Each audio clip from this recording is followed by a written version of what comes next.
I have another question. Recently, I went through went to a resort and did a fast with juices and things like that. And it was very helpful for me, very cleansing. Then I came across some people, a lady in particular wrote a book about people who come to said breatharians.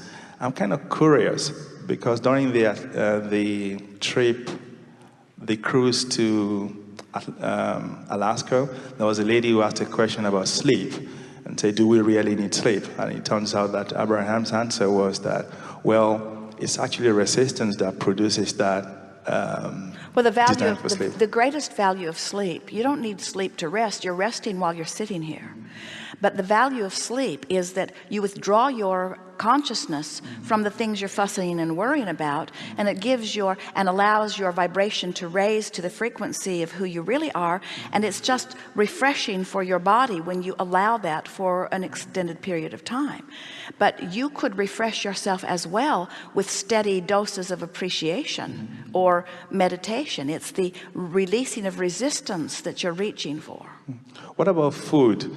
This lady claims that there are people who could live just on vibration and radiation from above, and she actually claims that she does that and she doesn't eat.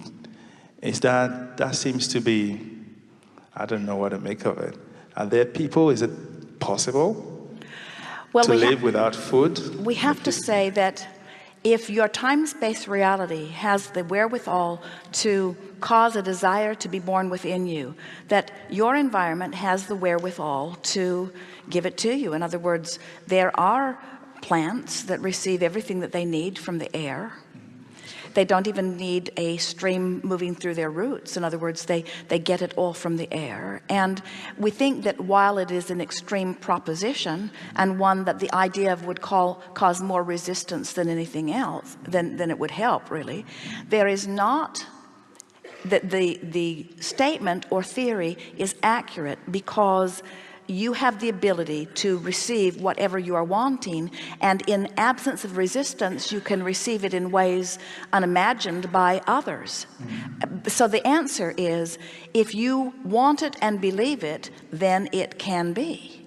The question that we want to put to all of you is, if you wanted to come forth into this time-space reality to explore the variety here, an extreme decision like that, while it might make a point, seems to be a bit of overkill to us.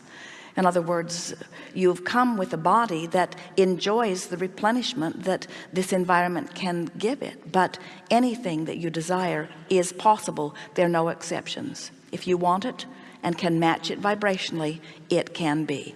And in fairness to this person, the reason that more people don't do more things that would be deemed ridiculous or impossible by others is because most of your society offers most of its vibration in response to what is, and most people won't let themselves go to a place that everybody else isn't going to. It's why your evolution is as slow as it is, and you may not think it's slow, but by vibrational standards it is. In other words,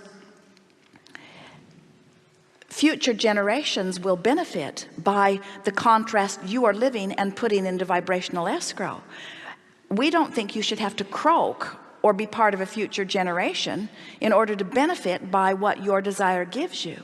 And so your scientists, they are a really good example, medicine and science, where it's not enough if a person identifies a desire and accomplishes it. They want to prove it to the point that everybody can do it. It's why there are no cures that are consistent for everyone, because there are no two vibrational relationships between who you really are and who you're letting yourself be that are exactly the same. That's why there's such variety in the way that things unfold.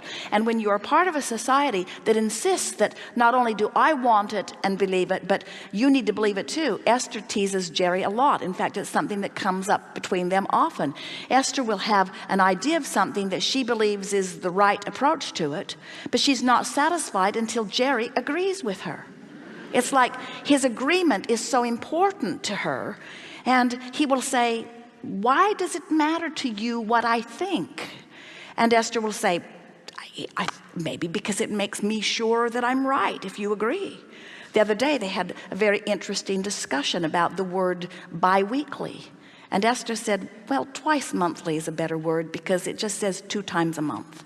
It's clearer. You have a form in front of you that is at the heart of this debate.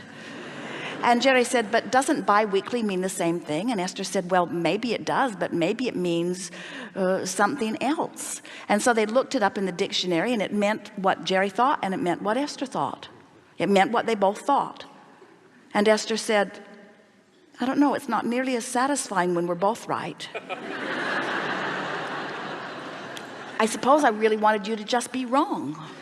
And what we're getting at here is there's some of that sort of a competition that goes on where especially in the scientific and medical fields, there's this feeling that we have to get a consensus before we can pronounce it as accurate. And we say, that slows you down, you creative geniuses. If life causes you to want it, and you could turn your attention to what you want and find the filling place of it, this time-space reality must give it to you.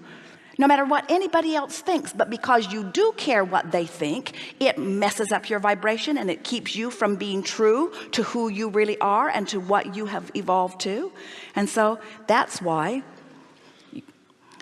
the old resistance ones are croaking, and the new allowing ones are being born, and those like you are moving yourself up the emotional scale, and things are moving along nicely. Yeah, it's clear.